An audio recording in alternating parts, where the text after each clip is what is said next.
ఇప్పటి వరకు ఒక్క పైసా కూడా అప్పు చేయలేదని జలవనరుల శాఖ మంత్రి హరీష్ రావు తెలిపారు. శాసనమండలిలో జరిగిన చర్చ సందర్భంగా ఆయన ఇరిగేషన్ ప్రాజెక్టులపై వివరణ ఇచ్చారు. తెలంగాణ ఉద్యమం ప్రధానంగా నీటి కోసమే జరిగిందని, రాష్ట్రం ఏర్పడిన తర్వాత ఆ లక్ష్యాన్ని నెరవేర్చేందుకు కృషి చేస్తున్నట్లు మంత్రి తెలిపారు. నీటి ప్రాజెక్టుల కోసం 10 ఏళ్ల కాంగ్రెస్ పార్టీ హయాంలో మొత్తం 39,000 కోట్లు ఖర్చు చేస్తే తమ ప్రభుత్వం 2.5 ఏళ్లలో 22,000 కోట్లు ఖర్చు పెట్టిందని తెలిపారు. ఈ నిధులన్నీ రాష్ట్ర ఖాతాలోనివేనని, ఎవరి నుంచి అప్పు తీసుకురాలేదని తెలిపారు. రాష్ట్రాన్ని అప్పుల ఊబిలోకి నెట్టుతున్నారని ప్రతిపక్షాలు చేస్తున్న విమర్శలు అర్ధరహితమని హరీష్ రావు కౌంటర్ ఇచ్చారు.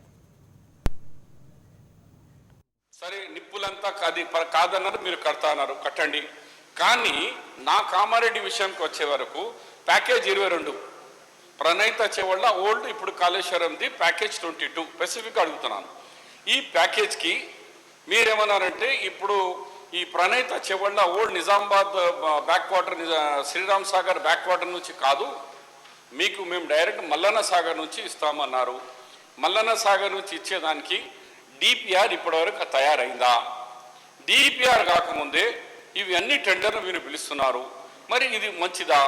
డిపిఆర్ అయిన తర్వాత కేంద్ర ప్రభుత్వానికి పంపితే డిపిఆర్లో వాళ్ళు ఆ డిపిఆర్ ద్వారానే మనకు గ్రాంటినేట్ వస్తాయి. కాబట్టి ఈ ప్యాకేజీలో డిపిఆర్ లేకుండా ఇష్టం వచ్చినట్టుగా టెండర్లు పిలుస్తున్నారు. ఇది మంచిది కాదు. రాష్ట్రానికి 2,44,000 కోట్ల అప్పుల భారం చేస్తున్నారు. ఇది కూడా రాష్ట్రానికి మంచిది కాదు. కాబట్టి ఇన్కమ్ ఎంత వస్తుంది, ఈ ఎక్స్పెండిచర్ ఎంత వస్తుంది, ఆ విషయంలో డిపిఆర్ విషయంలో తెలియాలని మీ ద్వారా మంత్రి గారికి అడుగుతున్నాను. షబ్బీర్ అలీ గారు ఒక మాట ఏమన్నారంటే, మా కామారెడ్డి ఎల్లారెడ్డిది స్పెసిఫిక్గా నేను అడుగుతున్నా అనే మాట వారు అడిగినారు అధ్యక్ష. అయితే వారు అడిగిన దాంట్లో కూడా వారు ఏమంటున్నారంటే, మాకు ఎస్ఆర్ఎస్పి నుంచి నీళ్ళు వచ్చేటి, మరి మీరు రీఇంజనీరింగ్ చేసి మల్లన్న సాగర్ నుంచో ఇక్కడి నుంచో ఇస్తామంటున్నారు, దాని విషయం ఏంది? డిపిఆర్ లేదు అన్నారు. డిపిఆర్ లేకపోవడం లేదు, 100% డిపిఆర్ ఉంది. డిపిఆర్ మీ పెద్దలు జానారెడ్డి గారికి కూడా స్వయంగా మా చీఫ్ ఇంజనీర్లు ఇంటికి వెళ్ళి డిపిఆర్ చూపించి ఎక్స్ప్లెయిన్ చేసి కూడా వచ్చింది. డిపిఆర్ లేకపోవడము అనేది ఒక స్లీపింగ్ రిమార్క్స్ మీరు చేయడం మీలాంటి ఎల్ఓపికి తగదు. డిపిఆర్ ఉంది, మీకు కావాలంటే మీరు వెళ్ళి చూసుకోండి, మా ఇంజనీర్లు చూపిస్తారు.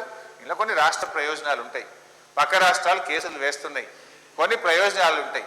మీకు ప్రతి దానికి కూడా ఉంది. యాజ్ ఎల్ఓపికి మీకు రెస్పెక్ట్ ఇస్తాం.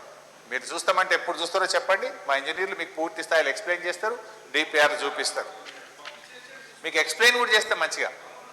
ఒకటి. రెండవది, అట్లా మీరు డిపిఆర్ లేవని ఎవరో బయట రోడ్డు మీద కొంతమంది మాట్లాడుతున్నారో తెలిసి తెలియకంటే ఒప్పుకోవచ్చు. కానీ మీరు ఒక సీనియర్ మంత్రి, ఒక సీనియర్ పార్లమెంటేరియన్, పుస్తకాలు రాస్తున్నారు. మీలాంటి నాయకులు కూడా మీరు మాట్లాడి, మీకు మైక్ ఇస్తాం. మీలాంటి వాళ్ళు కూడా ఈ రకంగా మాట్లాడడం అనేది మీ గౌరవానికి మీకు మంచిది కాదు.